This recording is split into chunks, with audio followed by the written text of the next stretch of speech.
Oye, Felipe, bueno, hoy día lo que nos convoca es, bueno, este live que estamos haciendo mensual para hablar de Ujú. diferentes temas relacionados al mundo de las finanzas personales, inversión inmobiliaria, etcétera. Y hoy día el tema que te traigo es sobre patrimonio e inversión. Muchas veces nos hemos enfocado y hemos hablado de la libertad financiera, de los ingresos pasivos, todos estos conceptos que son bien interesantes, que llaman mucho la atención. Pero ahí te lanzo la primera pregunta, que es, ¿qué significa para ti el patrimonio y qué importancia tú le das a esta construcción de patrimonio? Bueno, el patrimonio es la base, ¿no? Es lo que sustenta un poco todo. Siempre acá hay un conferencista real estate que se llama Grant Cardone, que dice, el patrimonio nunca se toca. O sea, cuando tú ganas plata, dice, tú tienes que tratar siempre de invertir esa plata. Y lo que se trata, la idea es acumular la mayor cantidad de dinero para invertirlo, que trabaje para ti, y los dividendos del dinero son los que deben sustentar la vida. De manera de que uno va creando un patrimonio que es como la roca, la base, ¿no?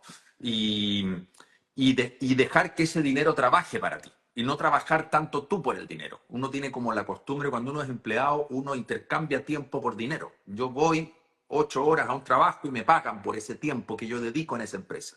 Y me pagan un dinero. Y ese dinero, si yo me lo gasto, desaparece. No, no queda nada. ¿Ah? Voy, trabajo, gano, gasto, desaparece. Pero no hay ninguna construcción de patrimonio. Y hay gente que vive muy bien. Y no sé si te pasa a ti, pero cuando yo fui empleado muchos años, trabajé 20 años en televisión. Y, y me pasaba que cuando yo llegué a un cierto nivel en la compañía, digamos, yo era acá en Estados Unidos un conductor, no era muy importante, no era como Don Francisco, pero era un conductor estable en la cadena, tenía un contrato de 3 años, y uno asume que donde ya llegó uno se va a Sí, quedar, que uno ya no baja de nuevo, ¿no? Entonces tú dices, no sé, si gano X plata, 100 pesos, ya vivo, ya soy de 100 pesos para arriba. O claro. sea, no voy a bajar a 10 pesos, ¿te fijas? Porque ya mi experiencia, y uno se vende un cuento de una relatividad, de una seguridad que en realidad no es real, porque uno sigue intercambiando su tiempo por dinero. Y uno dice, no, es que en la empresa me tienen súper buena onda, olvídate cómo me quiere mi jefe.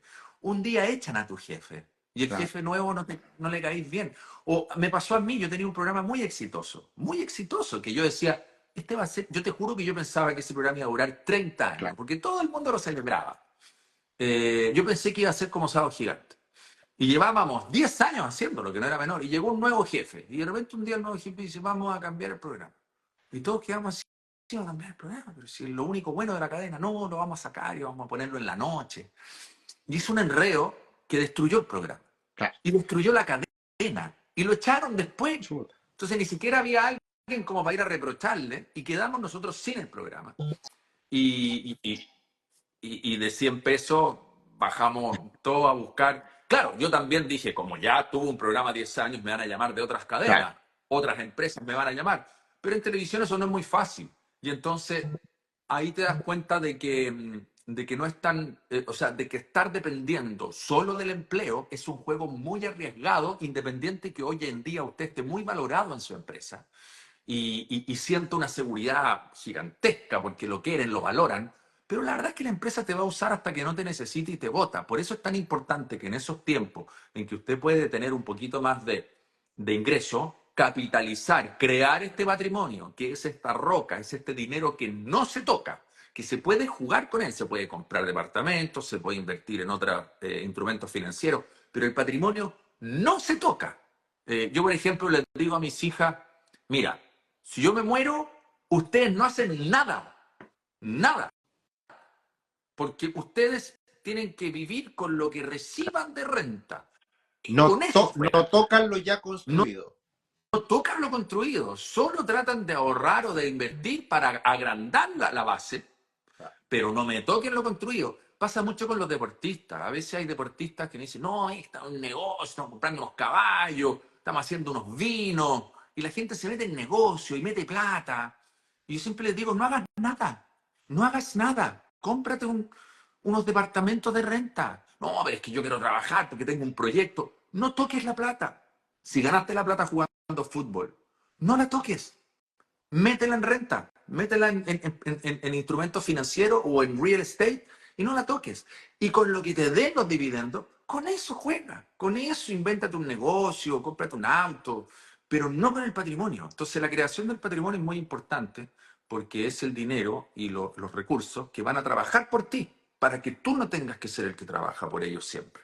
Oye, qué buen punto tocaste con, llamémosle, futbolistas, deportistas exitosos o Es también lo mismo, pueden ser animadores de pueden televisión, ser animadores de televisión o actores de Hollywood también. todo Eh, el mundo, todo el claro, mundo. claro, pero a lo que voy es que es un muy buen consejo para una persona que ha dedicado su vida a ser muy bueno en lo que hizo, deportista, actor. Muchas veces esa creatividad y esas luces que aparecen ahí como posibles negocios, un negocio perfectamente uno puede poner un capital y perderlo todo. Total. Los negocios fracasan, pero el meter la plata en una inversión inmobiliaria, que probablemente no sea lo más rentable del mundo, pero lo que uno sabe, y tú lo dices siempre, Seguro. el terreno está ahí, el concreto, los ladrillos están ahí, y por lo tanto, por último, ese patrimonio no se destruye. Lo único que puede hacer con el tiempo, más allá de los vaivenes de la economía, es que ese patrimonio crezca. Y por lo tanto, es una buena opción para no arriesgar, no jugar y quizás con otra capital más pequeñito lanzarte a estas iniciativas más riesgosas. Totalmente, porque normalmente la gente quiere mantenerse ocupada, entonces cuando la gente plantea un negocio, uno quiere participar del negocio. No, estoy formando un restaurante. Yo, ojo, no tengo nada con los restaurantes, que el otro día me dijeron, tú odias los Yo restaurantes. hice, No, yo tengo amigos. yo hice un restaurante y puedo hablar con absoluta convicción lo complejo que es y toda la plata que perdí. Claro, lo que pasa es que yo no es que te encuentre en los restaurantes, si un amigo mío es chef y quiere un restaurante y su Claro. sueño es estar todas las noches en la cocina, creatividad en los platos, lo encuentro fascinante.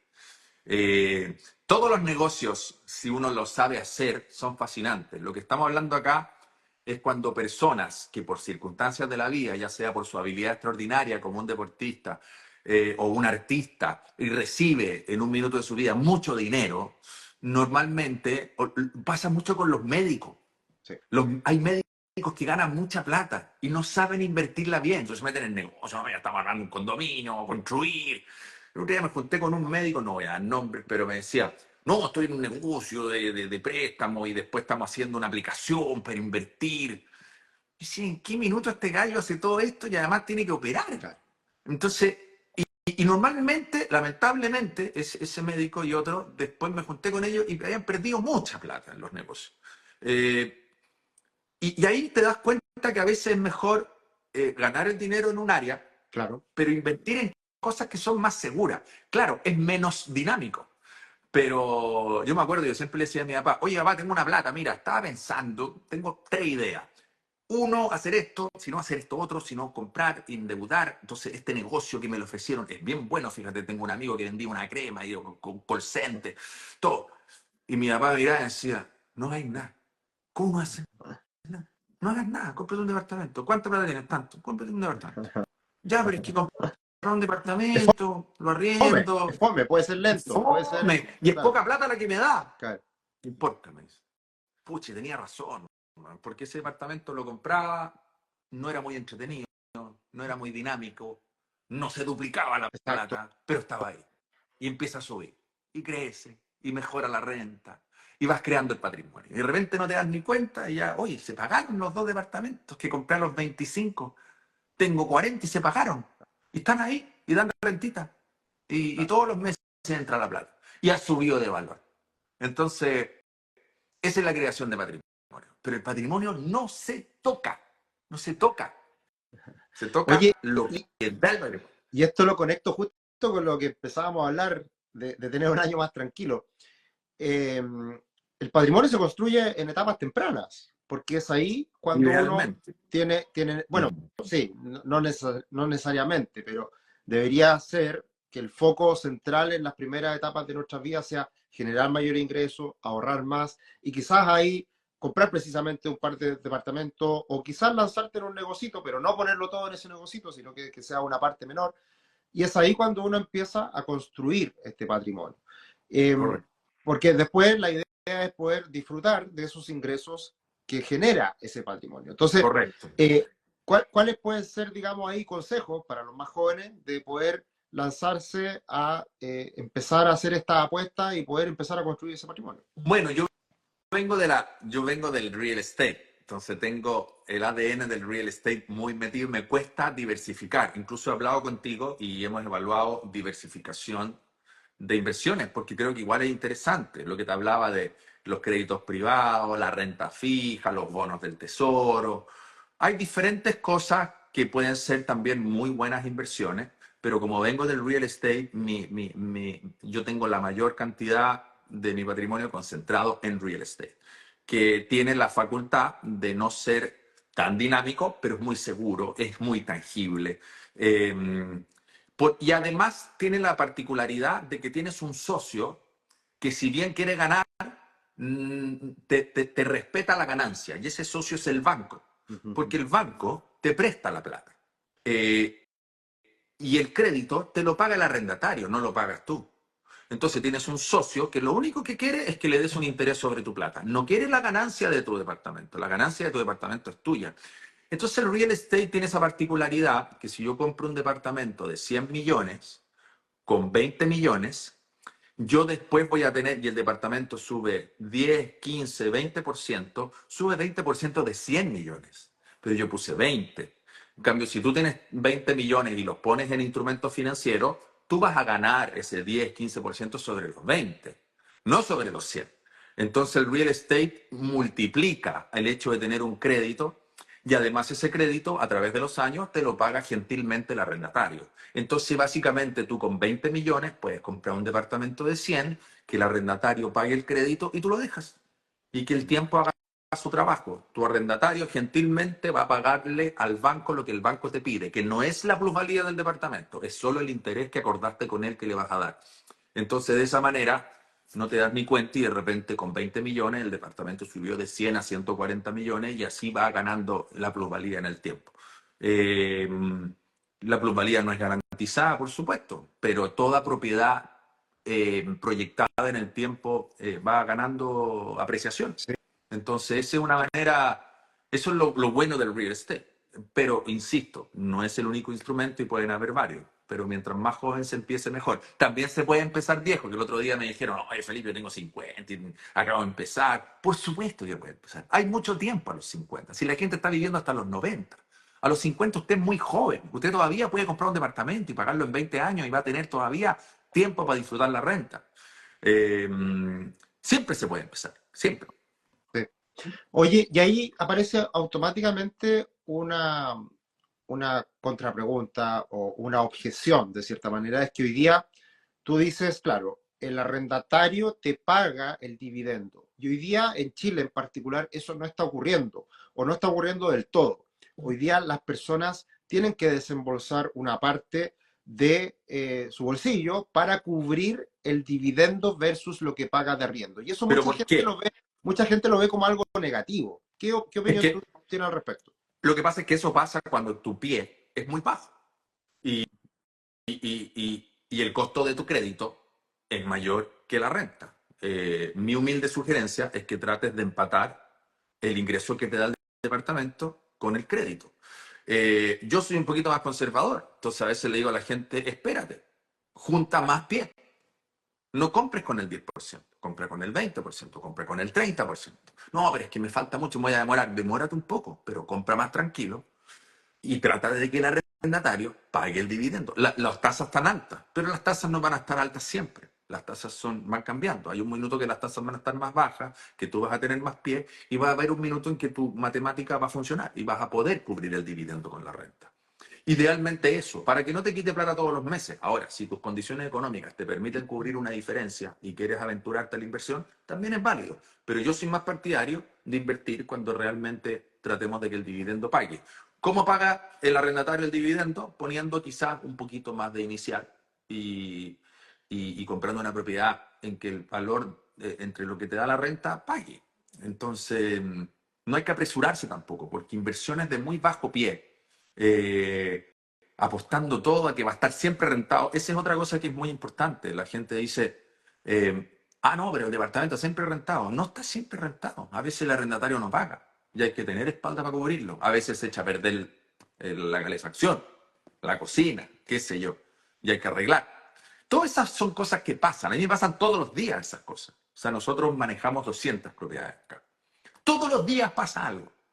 Y yo hablo con mi hermano, que maneja la administración de las propiedades que tenemos en Chile, y le digo, no, pero es que a lo mejor Chile es más tranquilo, porque acá en Miami estoy todos los días arreglando cosas. Mi hermano me dice, acá estoy igual. Y cuando sacamos las rentabilidades de Miami y de Chile, nos damos cuenta que es más o menos lo mismo. Acá la mano de obra es muy cara, entonces los arreglos son caros, pero por otro lado eh, da un poquito más de renta. Pero te insisto, es un negocio irregular, es un negocio en que tienes que prever que algunos meses el arrendatario no te va a pagar, o se fue el arrendatario, tienes que pintar el departamento para volver a rentarlo, pagarle comisión a los corredores que te lo volvieron a arrendar. Hay una serie de matemáticas, de variables de riesgo que uno tiene que considerar cuando hace su análisis. Y eso, como en todo negocio, al final la inversión inmobiliaria, claro, evidentemente es más pasiva, es más tranquila. El ideal es que uno pueda buscar un arrendatario y que ojalá ese arrendatario salga bueno y esté con nosotros por mucho tiempo. Eso es un activo, en definitiva, para uno. Pero las cosas pueden cambiar en el camino y por lo tanto uno tiene más o menos pega a lo largo del tiempo en función de también las características de dónde invirtió eventualmente, que hay algunos departamentos que quizás son más antiguos, van a generar más problemas, otros más nuevos van a ser obviamente mucho más fácil de administrar. Correcto. Eh, y en ese sentido, ¿cómo ves tú hoy día la renta corta? Que te he visto ahí, que estás muy relacionado hoy día, si se quiere, a esta oportunidad de la renta corta como opción también de inversión, y que ahí yo lo asemejo más aún a un negocio, porque hay que estar quizás un poquito más encima. Hay que estar más encima, pero también se puede tener una administración más eficiente. A ver, yo pongo paños fríos con la renta corta en el sentido de que me parece que es una gran inversión, pero es importante considerar algunos factores. De partida, es una opción que no quita la opción de la renta larga. Es decir, un departamento siempre va a tener la opción de arrendarlo todo el año a alguien que vive ahí. Y si con esos números tú estás bien, fantástico. La renta corta te puede permitir más dinamismo, porque se renta por semana, si es una zona requerida, en una buena ubicación, lo normal es que te deje más renta. La administración es más cara de la renta corta, pero debe el departamento generar más ingresos que en la renta larga. Si no te está generando más ingresos, puedes regresar a la renta larga. Y el otro factor importante de la renta corta es que eventualmente te da la posibilidad de usar el departamento. Entonces, si tú, por ejemplo, eres de regiones y quieres invertir en Santiago, porque vas cada 2 meses, el concepto de la renta corta te puede ser muy útil porque lo puedes arrendar cuando tú no estás y reservar las semanas que tú lo quieres usar. Lo mismo que pasa en Miami. No, es Felipe, que yo quiero ir a Miami y todo. Y no hay ningún problema. Puedes tener un departamento que lo usas cuando vienes y arrendarlo cuando no vienes. En ese sentido, la renta corta ofrece una variable que puede ser más rentable, pero tiene que haber una muy buena administración y tienes que sacar tus números. Yo tengo un amigo acá en Miami que compró un departamento de renta corta y lo ha arrendado muy bien. Y después pasó una etapa que no se arrendó muy bien. Y él sumó un poco el año completo. Lo usó, lo cual también lo consideró en la matemática. Y finalmente se dio cuenta de que le convenía más tener un arrendatario todo el año, recibiendo un poquito menos de renta, pero permanente, y que esa renta finalmente le daba a él un dividendo cuando él venía a Hotel. Perfecto. Funcionan las dos cosas. Pero la renta corta es un dinamismo en la rentabilidad que puede, si lo hacemos bien, puede ser muy útil. Y por eso me gusta. O sea, lo que me gusta es que la inversión tenga la Opción. variable de la renta corta, pero no que necesariamente sea solo renta corta. Pero sin duda, hoy en día, la manera en que vivimos, la mayoría de las personas, todos nosotros, cuando yo, por ejemplo, cuando viajo a otras partes, me encanta meterme en Airbnb y ver qué hay por el precio, más que un hotel, a veces en una cabaña, y a veces hay lugares fascinantes. Yo el otro día, en uno de los viajes, me arrendé una camper, una van, que la arrendé por Airbnb, lo venden como un lugar, pero arriendas la camper y tomas la camper y la vas a buscar y te vas en la camper andando y puedes recorrer playa. Y es un concepto diferente. No es que no me guste un hotel, también me gusta un hotel, pero la experiencia de la camper fue súper novedosa. Entonces, hoy en día, estas plataformas nos han permitido tener acceso a tantas propiedades en tantas partes del mundo a costos tan diversos que es entretenido tener renta y que uno pueda variar, ¿no? Más que tener una propiedad en una playa que uno se siente como obligado a ir. O si usted tiene una propiedad en la playa y le gusta su casa en la playa, también la puede rentar cuando no va y darle un poquito de rentabilidad. Claro. Sí, de hecho, yo tengo unos amigos, algunos amigos que hacen eso, tienen su propiedad en la playa, o cerca de la playa, y claro, en las épocas fuertes, que son estas acá, el verano, está full arrendada y le permite generar ingresos para gran parte del año, y los meses más flojos los aprovechan, los disfrutan y también cumple esa doble funcionalidad. Exacto. Entonces, yo creo que también en todos estos aspectos de la inversión inmobiliaria como tal, es súper importante que te dé opciones. Exacto. Hay una premisa básica que en algún momento con algunas personas coincidíamos en que comprarse una propiedad siempre pensando en que en el peor de los casos me puedo ir a vivir en ella. Por ejemplo, hay Sí, personas que tienen ese concepto.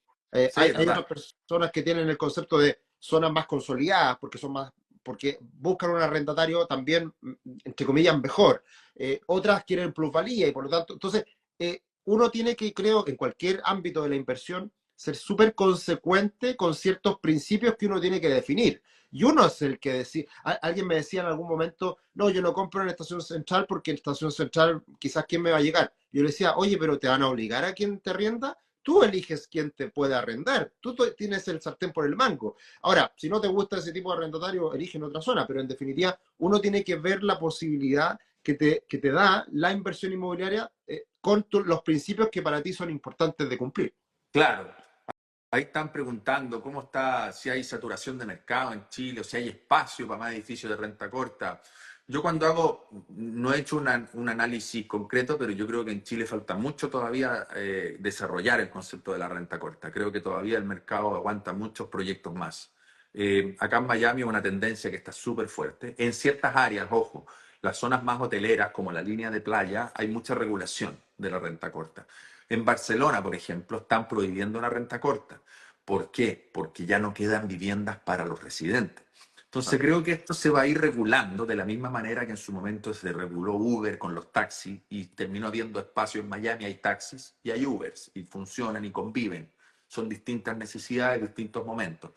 Y creo que no creo que en Barcelona puedan eliminar la Claro. renta corta completa. Creo que se tienen que asignar ciertas zonas donde se puede hacer la renta corta, ciertas zonas para proteger zona hotelera y ciertas zonas donde proteger la vivienda para el residente. Entonces, son, son tan nuevos los Mm. conceptos que indudablemente se van acomodando, ¿no? No puede la renta corta reemplazar la vivienda de los residentes. Ahora, en Santiago creo que hay zonas que se están posicionando, como por ejemplo Providencia, como muy buenos mercados de renta corta, por la ubicación y por distintas cosas. Entonces, y en Santiago lo que ha pasado es que últimamente no se han vendido mucho las propiedades, se ha acumulado mucho inventario y hoy en día se logran muchos descuentos porque la inmobiliaria tiene que mover el inventario y ahí hay un poquito de oportunidad. ¿Los créditos tan altos? Sí, tan altos los créditos, pero los créditos tampoco son rígidos. Usted puede tener un crédito y en 2, 3 años más puede refinanciar la propiedad y volver a un crédito más conveniente. De Cuando los hecho, créditos están bajos, hay más compradores. Cuando hay más compradores, hay menos ofertas. Hay menos precio de descuento en el mercado porque hay más compradores. Entonces, definir el mejor momento es un poquito sí. complicado. De hecho, esto que comentas tú, que todos lo sabemos, que uno puede refinanciar una tasa, uno puede refinanciar su crédito hipotecario, de tasas que el año pasado, hace un año atrás, más o menos estaban en el orden del 5,5%, UF más 5,5%, hoy día están en el orden de UF más 4,5% y quizá un poquito menos.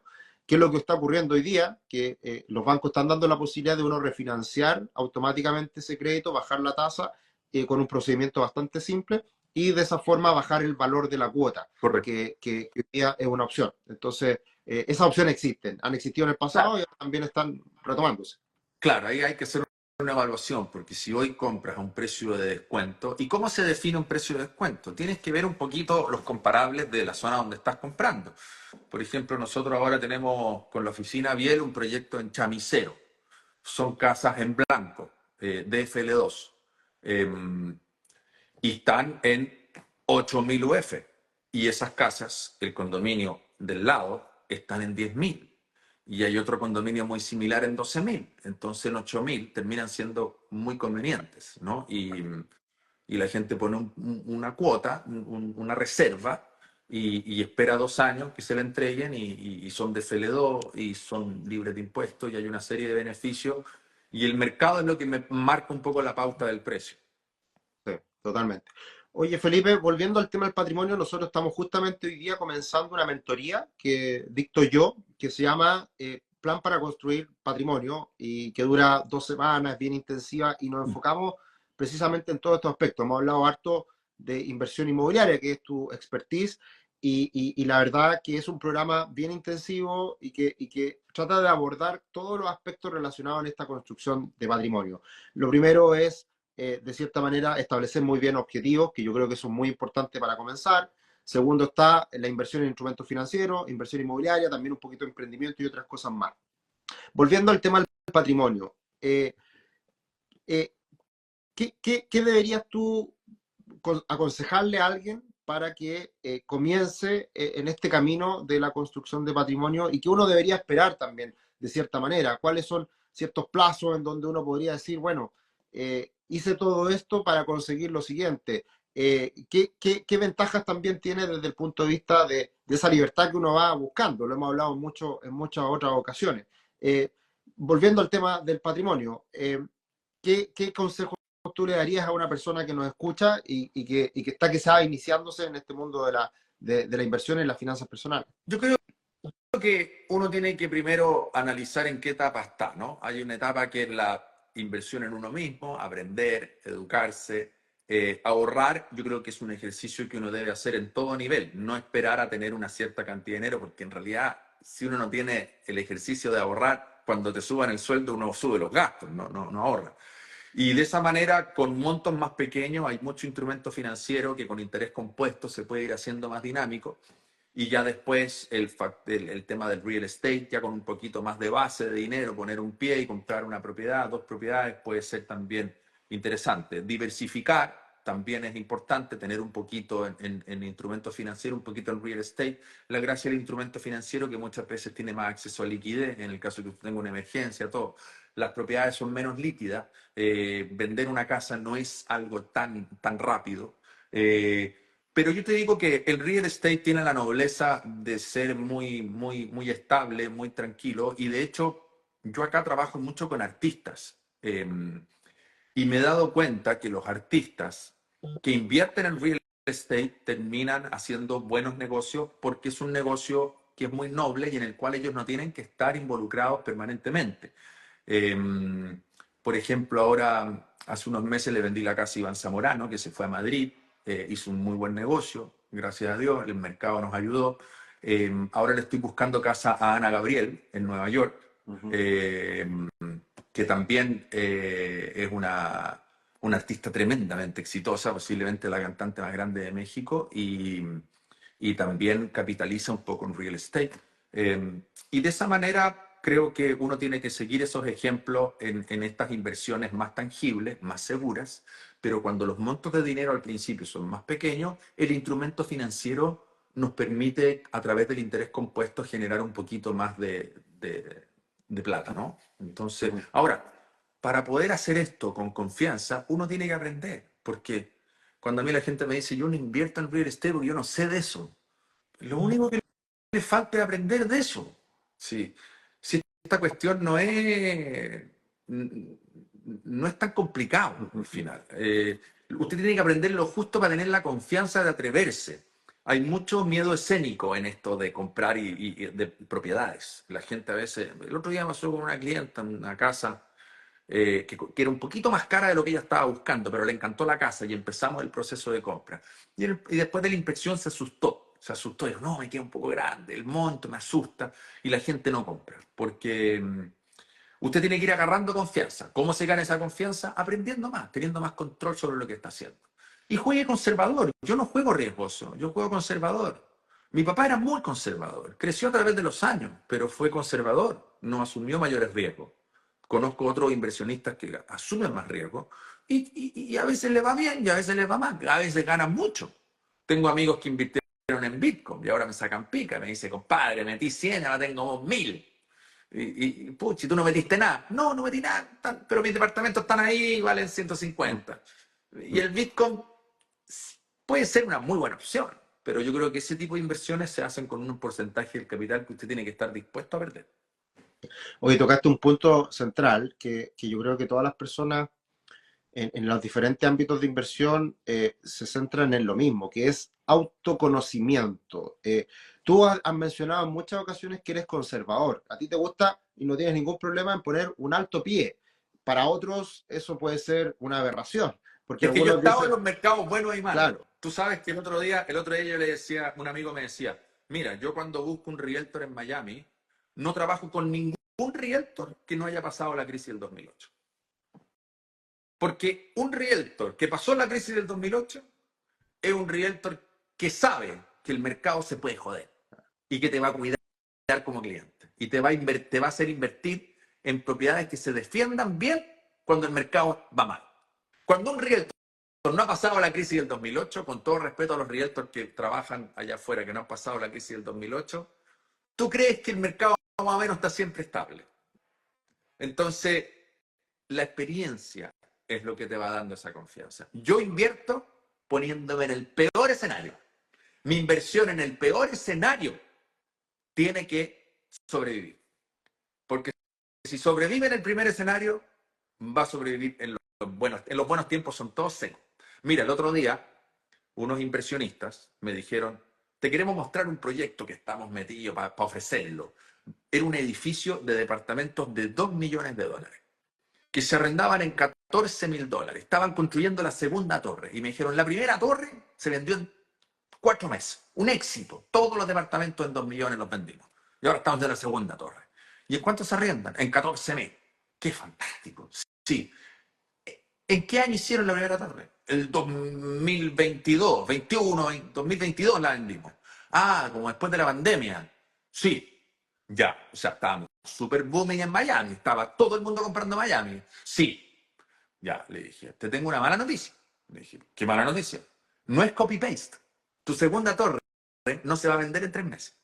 Y tampoco se va a vender a 2 millones. ¿En cuánto proyectas la renta? No, en 14.000. Veamos qué hay en el mercado. Y lo llevé a la playa. Él no estaba en la playa. Yo lo llevé a la línea de la playa y le dije, busquemos departamentos similares al que tú me estás vendiendo de 2 millones en cuánto se están rentando en la playa. Y encontramos uno con los mismos pies cuadrados rentándose en 9.000. Dijo, chuta, le dije, tu departamento ya no vale 14.000. Costó 14.000 el 2001. Y por eso los vendiste todos, porque había una enorme demanda de neoyorquinos que bajaron por la pandemia y que compraron todo Florida. Pero eso es un periodo de tiempo puntual, no es la realidad del mercado. Claro, este inversionista llegó a Miami, vendió una torre en 3 meses, se forró de plata y dijo, Miami es fantástico. ah, Yo cuando le dije a mi papá el 2008, antes del 2008, el 2006, me metí en unas preconstrucciones, gané harta plata, le dije, papá, Miami es fantástico. Y me dijo, el mercado no siempre es igual. No, pero es que tú no entiendes lo que es Miami, llegan 1.000 personas diarias a vivir. Y repetía argumentos que yo escuchaba, que Miami, el boom, la proyección, la falta de vivienda. Me decía, sí, pero no es tan permanente, Felipe, tienes que tener cuidado porque no hay que jugar tan riesgoso. No, pero si me ha ido fantástico, preconstrucción en todos lados. Bueno, cayó el mercado, perdimos todo y aprendimos. Entonces, los que hemos pasado crisis, yo no soy conservador porque sea miedoso. claro. Yo soy conservador porque yo he pasado crisis. Yo hoy en día todas mis inversiones están fundadas, tienen una base que si ahora el mercado baja 15%, yo digo, bueno, bajó, está todo arrendado, seguimos pagando, tranquilo. En 2 años más te voy a llamar y decir, subió, ya recuperó el precio. Y en 3 años más te voy a llamar y decir, siguió para arriba, ya estamos ganando. Y así se va ganando en el mercado, así se navega en el mercado. Por eso yo soy conservador, porque he estado en todas esas partes. Y he visto inmobiliarios caerse, y he visto gente que se lanza a construir con todo y quiebran. Y he visto cómo otros navegan tranquilos, entienden el negocio, saben cuándo comprar, saben cuándo vender, saben cuándo esperar y crecen. Oye, Felipe, y para ir cerrando y Así que, justo ojo, no use ningún realtor que no haya pasado la eh, crisis del 2008. Yo la pasé. Es que a eso voy, porque creo que tú viviste una experiencia dolorosa. Siempre has contado esta historia de que te fue muy bien en un inicio y después muy mal, y viviste las dos caras de la moneda. Ahora en Chile ha ocurrido todo lo contrario a lo que pasó en Miami en el último tiempo, que en Chile lo único que ha hecho Chile es verse afectado por las condiciones que tienen a los precios caídos, baja demanda, altas tasas de interés. ¿Cómo tú podrías, a partir de tu experiencia, ver desde afuera lo que ha pasado en Chile y que obviamente igual tienes una patita en Chile también por la familia y todo? Claro. ¿Cómo ver esta crisis, porque ha sido una crisis, de cara al futuro? L- los, los grandes negocios en Miami siempre se han comprado en las crisis. Uno no compra cuando el mercado está caro y subiendo. O sea, uno puede comprar igual, pero es justamente en las crisis donde se generan las mayores oportunidades. Después de la crisis del 2008, hay casas que costaban 200 que llegaron a costar 60. Y claro, el que tenía la casa en 200 y le costó 60 está desesperado. Pero el que llega a comprar cuando la casa está en 60, y tengo amigos que compraron, tú sabes que en la crisis del 2008, eh, el 2011, cuando las cosas se estaban recuperando, hay gente que compró terrenos en Brickell. Hay una historia muy buena, un terreno que lo compraron un poquito antes, el 2000 lo compraron en 11 millones de dólares. Eh, en 11 millones de dólares un terreno frente a la bahía, en Brickell. Y ese terreno lo vendieron el año pasado en 352 millones de dólares. El mismo pedacito de tierra. Eh, los inmobiliarios, los que construyen, que incluso les fue mal en el 2008, eran los primeros en comprar el 2010 y el 2011, porque son los que compraban cuando los precios estaban completamente abajo, porque entienden que el mercado es cíclico. Cuando usted ve que Chile está mal, Chile no va a estar siempre mal, es cíclico. Cuando uno dice, no, es que Chile... Mira, incluso hablando con amigos inversionistas que pasaron la situación de Chile el 73, que mucha gente salió del país, mucha gente se fue, mucha gente vendió todo y se escapó, pensando que Chile ya estaba acabado. Y mucha gente que aguantó finalmente pasó esa crisis y a la gente que toma reacciones drásticas como vender todo y irse, no les fue tan bien, porque llegas a mercados que son tremendamente inhóspitos. Llegar a mercados nuevos y entender cómo funcionan y empezar a invertir la plata es súper arriesgado. Creo que Chile está pasando por un momento que si bien es difícil, creo que lo peor ha pasado y creo que va a llegar un momento en que le vamos a contar a nuestros hijos, oye, yo compré un departamento en Providencia en 3.000 UF. Después de la crisis del 2023, yo compré en 3.000 UF un departamento y tu hijo te va a decir, me está iglesiando. ¿Y por qué compraste uno? ¿Por qué no compraste más? Imagínate, ahora ese mismo departamento vale 12.000 UF, papá.